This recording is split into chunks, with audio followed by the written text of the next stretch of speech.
आज सकाळी 10 वाजता काँग्रेस संसदीय दलाची बैठक पार पडणार आहे। सोनिया गांधी यांच्या अध्यक्षतेखाली ही बैठक होतीये। बैठकीला राहुल गांधी, मल्लिकार्जुन खरगेंसह लोकसभा आणि राज्यसभेमधील काँग्रेसच्या खासदारांची उपस्थिती असेल। मोदी सरकारला दोन्ही सभागृहांमध्ये कोंडीत पकडण्याची रणनीती या बैठकीमध्ये ठरणार असल्याचं कळतंय।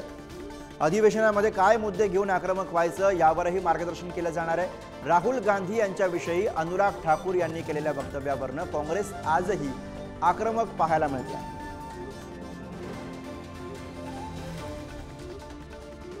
तर दिल्लीमध्ये आज सकाळी 10 वाजता काँग्रेसच्या संसदीय दलाची बैठक होते। अधिवेशनाच्या पार्श्वभूमीवरती अर्थातच काँग्रेस आपली स्ट्रॅटेजी या बैठकीमधून आपल्या सगळ्या खासदारांपर्यंत पोहोचवणार आहे। सोनिया गांधी यांच्या अध्यक्षतेखाली ही बैठक पार पडणार आहे, त्यामुळे अर्थातच या बैठकीमधून काँग्रेसची काय स्ट्रॅटेजी, काय मुद्दे पुढे येतात हे पाहणं महत्त्वाचं असेल, कारण अर्थातच दोन्ही सभागृहांमध्ये सत्ताधाऱ्यांना घेरण्याचा काँग्रेसचा प्रयत्न आहे।